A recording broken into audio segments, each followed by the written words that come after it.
Alright mga kababayan, isang mapagpalang araw po sa inyong lahat. Ito po mga kababayan pag-usapan natin itong si Senador Bato de la Rosa. Itong kanilang pagtatalo dyan sa tungkol sa impeachment sa Senado. Bago ang June 11 sana mga kababayan yung itinakda. Alright? Welcome sa channel mga kababayan Ibalitabay po. Ito, dito kayo magugulat kay Bato de la Rosa. Kasi mga babayan, dito sa video na ipiplay natin sa dulo, ay mukhang dito naguyo ang minority mga kababayan. Bakit? Kasi nga, kung papansinin niyo po mga babayan yung mga pahayag ni Bato de la Rosa dito, ay parang kung titingnan niyo po, yung sinasabi niya ay parang sumasang-ayon sa kagustuhan ng Senate President ng lahat ng mga Senado mga babayan. Pero kung iisipin mo, ito po ay pambubula. Pambubula, nagpapahayag siya na gusto niya ang kagustuhan ng mga kapwa niya senador kung ano talaga ang mangyayari sa impeachment. Pero bandang huli, babawiin niya yan mga kababayan. Bibira po siya sa mga gusto ng impeachment. Kasi ang sinasabi niya mga babayan dito, Mr. President, kung anong gusto ninyo ay susundin ko. Pero sabay sundot. Pero, sino ba? Wala na ba kayong pakialam sa mga kababayan natin na ayaw ng impeachment? Diba? Yan ang sundot agad ni Bato de la Rosa. Tapos, babawiin na naman niya bandang dulo. Sasabihin na naman niya na, basta kung anong gusto niyo, susundin ko.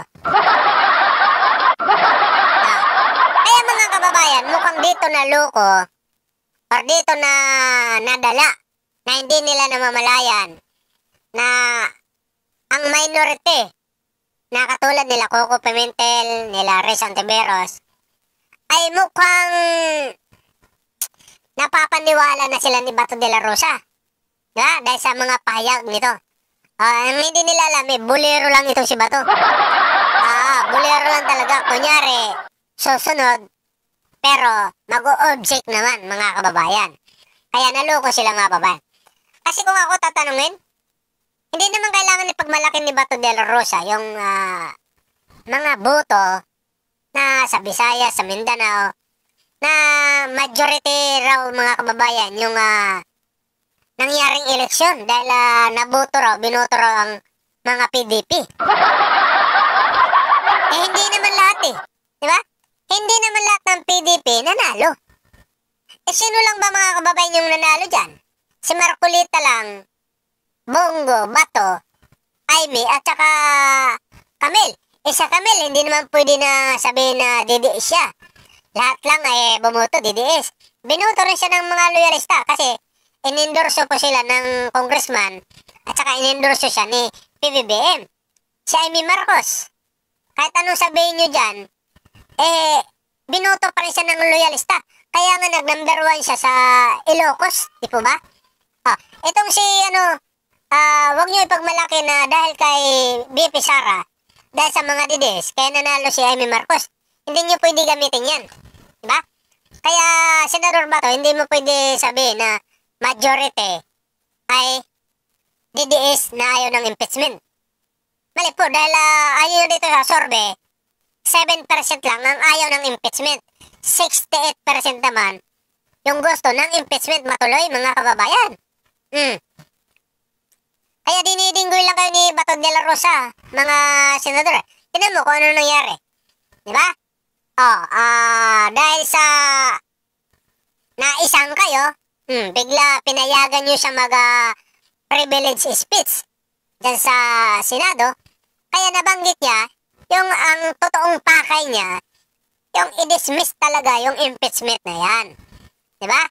Dahil din sa tulong ni Alan Peter Cayetano, ni Pinky Boy. Dahil sa tulong niya, ayun, nagkaroon ng ideya si Bato de la Rosa na ibalik, i-return i-remand itong impeachment sa Congress. Mabuti na lang, hindi tinanggap. Pero, hindi tinanggap ng Congress yung remand ng Senado dito sa article ng impeachment na to. Pero, sinagot naman. Yung kagustuhan ng Senado, sinagot na po ng Congress. Kaya, tuloy-tuloy pa rin itong mga kababayan, di ba? Tuloy-tuloy pa rin itong impeachment na to hanggang sa susunod na taon, mga kababayan. Alright? Mga kababayan, narito, panoorin po natin mga kababayan yung pahayag ni Bato de la Rosa dito kung paano pinaikot ang mga kapwa senador. Kung paano nila nalinlang. Diba? Paano nalinlang ni Bato de la Rosa. Kasi po, sabi pa nga ni Risa Ontiveros, parang nagkaroon sila ng nepotismo. Nagulat na lang sila, nagkaroon na ng butuhan at 18 na ang pumabor para itong impeachment na to ay maibalik sa Congress, mga kababayan. Kaya natapos agad na yung usapan. Diba? Naguyo. Kung sa salita pa ng mga DDS, nabudol. Nabudol po sila ni Bato de la Rosa, mga kababayan.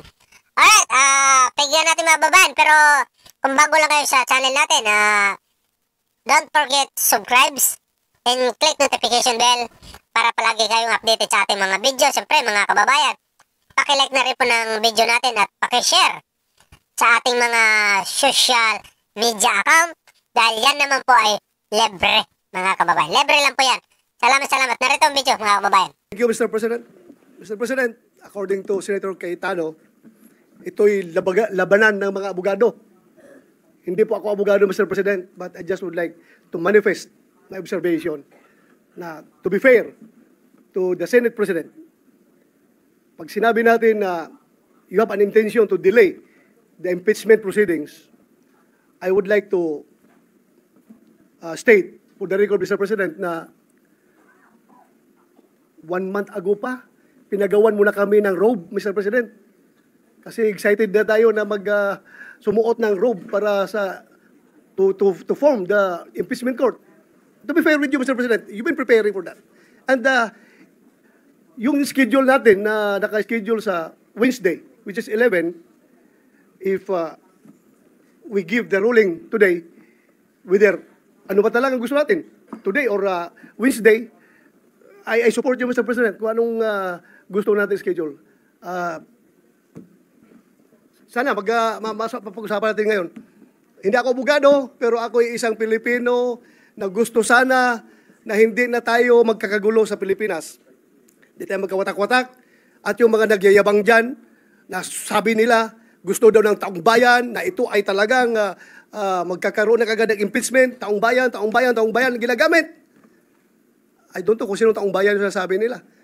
Because, alam ko, Mr. President, halos lahat ng tao ng Mindanao at ng Visayas, as I have observed during the campaign period, ang sabi sa atin is, Sir, ibubuto kita kung hindi ka magboto sa impeachment or hindi ka magboto sa conviction. Yun ang sinasabi ng taong bayan. Kaya please, do not use the term taong bayan palagi because taong bayan is hindi lang kayo. There are always two sides of the coin. Bakit ba? Wala bang value yung mga taong bayan na nagsasabi na ayaw namin ng impeachment? Gusto nila? Ang ibabalyo ng Senado ay yung mga tao lang na nagsasabi na forthwith kuno yung impeachment na yan. Ano, kalimutan na natin yung ibang tao na majority na nagsasabi na ayaw namin ng impeachment dahil panggugulo lang yan sa ating bansa.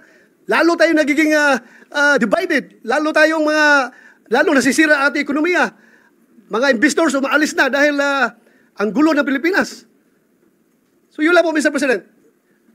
I am 101% supporting you. What's your stand, Mr. President? Thank you, Mr. President.